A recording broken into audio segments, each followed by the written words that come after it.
अस्सलामुअलैकुम व्यूअर्स, उम्मीद करती हूँ आप सब खैर आफियत से होंगे। तो व्यूअर्स, आज की वीडियो स्टार्ट करने से पहले मेरे चैनल को सब्सक्राइब कर दें और वीडियो को लाइक करें और बेल आइकन भी प्रेस करें ताकि मेरी हर नई वीडियो का नोटिफिकेशन आपको टाइम से मिलता रहे। तो आज की स्टोरी हम स्टार्ट करते हैं। ये जिनकी स्टोरी है ये बताती है कि ये वाक़यात मेरे से तब से पेश आ रहे हैं जब मैं काफ़ी छोटी थी। ये कहती है कि मुझे हमेशा से ऐसा एहसास होता था कि मेरे आसपास कोई मौजूद है और ये सारे वाक़यात मेरे साथ तब शुरू हुए जब हम लोग अपने पुराने घर में रहते थे। हुआ कुछ यूँ कि जब हम लोग उस घर में रहते थे तो उस घर के साथ एक ग्राउंड था और ग्राउंड के साथ कब्रिस्तान था। तो एक दफ़ा ऐसा हुआ कि मेरी पप्पू आई हुई थी जिनकी एक छोटी सी बेटी थी। बेसिकली मामा ने सख्ती से मना कर रखा था कि मगरिब के बाद किसी ने भी उस साइड पर नहीं जाना। लेकिन उस दफ़ा ऐसा हुआ कि पप्पू की बेटी जो कि काफ़ी छोटी थी उसने मेरा मोबाइल चार्जिंग से उतार कर विंडो से बाहर फेंक दिया। मेरा मोबाइल बाहर गिरा। यकीन करें उस टाइम ऐसे था जैसे मेरे जान हाथों में आ गई हो। तब मैं 8th क्लास में पढ़ती थी। मैं फ़ौरन अपना मोबाइल उठाने के लिए जैसे तैसे भाई की मदद लेके वहाँ गई और मैंने वहाँ से जाके वो मोबाइल अपना उठाया। भाई मेरा काफ़ी छोटा था, वो तो जाने को नहीं माना, इसलिए मुझे ही जाना पड़ा। मम्मा से नज़रें छुपाकर छुपती छुपाती मैं वापस घर आई। मैं बताती चलूँ कि मेरा जो कमरा था वो बिल्कुल उस ग्राउंड के साथ में था। लाइक मेरे कमरे की जो विंडो थी वो ग्राउंड में ही खुलती थी।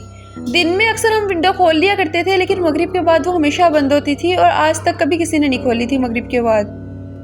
लेकिन उस दिन फूफो की बेटी ने शरारत करते करते वो खोल दिया और मोबाइल बाहर फेंक दिया। उस दिन जब मैं घर वापस आई कुछ दिनों तक तो सब कुछ ठीक चलता रहा, लेकिन ऐसा कि मेरा सर हर टाइम मुझे भारी भारी महसूस होता था।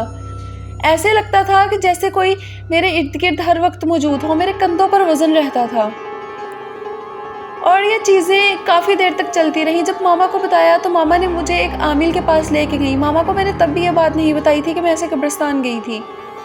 मामा मुझे जब एक आमिल के पास लेके गई तो उन्होंने मामा को ये सारी बात बताई कि ऐसी ये गलत जगह पर गई है जहाँ से इस पर ये साया हावी हुआ है। मामा ने मुझसे जब पूछा तो मैंने मामा को उस टाइम फिर सारी बात बता दी। मुझे मामा से बहुत डांट पड़ी कि मुझे मामा को पहले ही सारा कुछ बता देना चाहिए था। मेरे साथ उसके बाद से ये मामला हुआ कि मुझे आयतुल कुर्सी कभी भी याद नहीं होती थी। मैं जब आयतुल कुर्सी को पढ़ने लगती तो उसकी आखिरी आयत में मैं हमेशा अटक जाया करती थी। उसके कुछ दिन बाद हम सब का प्लान बना के हम सब लोग जो थे वो शुमाली इलाकों में जाएं। हम सब लोग वहाँ पर घूमने गए। वहाँ पर एक बहुत ही प्यारी जगह थी जहाँ पर एक चर्च हुआ करता था, लेकिन अब उस चर्च को हटा दिया गया था और वहाँ बहुत प्यारा सा हॉल बना दिया गया था। मैं और मेरा भाई वहाँ पर खेल रहे थे। मैं जब चर्च के अंदर गई तो मेरे भाई ने शरारत करने के लिए पीछे से जाके दरवाज़ा बंद कर दिया। मुझे पता चल गया था कि अब मुझे डराने वाला है। मुझे मेरे पीछे ऐसा महसूस हुआ जैसे कोई खड़ा हो। मुझे लगा कि भाई होगा और शरारत करने के लिए मेरे पीछे खड़ा होगा। मैंने कहा डरा लो बच्चों, मैं जैसे तुमसे डरने ही लगी हूँ। और ऐसे कहकर जब मैंने पीछे देखा तो मेरे पीछे एक तकरीबन 8 फुट का आदमी खड़ा था जिसके मुंह से खून टपक रहा था और उसके चेहरे से इस हद तक वहशत आ रही थी कि मुझे लग रहा था कि मुझे अभी खा जाएगा। और मैं उस वक्त वहीं पर बेहोश होकर गिर गई। ये वाक़या होने की देर थी कि मुझे ऐसा महसूस हुआ कि मेरे अंदर एक अजीबोगरीब किस्म की लड़ाई चल रही हो। मुझे हर टाइम अपने इर्द गिर्द कोई महसूस होता और ये चीज़ अक्सर मुझे बहुत ज़्यादा तकलीफ़ देती। मानो ऐसा कि कई दफ़ा मुझे लगता है जैसे वो कोई चीज़ मुझे बहुत बुरी तरह से मार रही हो। खैर, जब ये वाक़यात हद से ज़्यादा बढ़ गए मैंने एक दफ़ा अपने घर वालों पर बहुत बुरी तरह अटैक किया। मुझसे मेरा छोटा भाई और उससे छोटी हमारी एक सिस्टर थी जिसको मैंने एक दफ़ा ऊपर छत से गिराने की भी कोशिश की, बट ऑन पॉइंट मेरा भाई पहुँच गया और वो बच गई। मेरे पापा ने कहा कि चलो ये घर चेंज कर लेते हैं। हम पहले भी वहाँ पर रेंट पर ही रह रहे थे तो हमने वो घर चेंज कर लिया और हम एक दूसरी जगह पर शिफ्ट हो गए। लेकिन ये सारी चीज़ें मेरे साथ होने से ना रुकी। मेरी तबीयत दिन ब दिन बिगड़ती गई। मैं सारा दिन या तो भूखी रहती, जब खाने लगती तो मैं हद से ज़्यादा खाती और जब मुझे होश आता तो मैं बहुत ज़्यादा रोने लगती, वरना ज़्यादातर टाइम तो मैं सोई ही रहती थी। मामा के ये सारे वाक़यात मुझे बताने के हैं कि जब तुम खाती हो तो तुम इतना ज़्यादा खाती हो कि हमें यकीन नहीं आता। तुम तकरीबन 5 बंदों का खाना एक टाइम पे खा जाती हो। और ये मेरे लिए बहुत हैरानी की बात थी क्योंकि मैं जब भी खाना खाती मैं होश में ना होती और जब मुझे होश आता मुझे ऐसे लग रहा होता है कि मुझे सदियाँ बीत गई, मैंने कुछ नहीं खाया। मुझे दोबारा से बाबा के एक दोस्त थे जिन्होंने एक आलिम सजेस्ट किया, मुझे उसके पास लेकर जाया गया। उन्होंने कहा कि इसके अंदर दो जिन्नात का साया है। एक जिन अच्छा है जो कि इसे पसंद करता है, और दूसरा जिन बुरा है जो कि इसे नुकसान पहुंचाना चाहता है। यह उस दिन जब उस चर्च में गई, वहाँ पर इसके साथ कोई मामला पेश आया, और उन्होंने ये भी बताया कि वहाँ पर यह चर्च में गई, वहाँ पर कि शायद कोई बुरी चीज़ थी।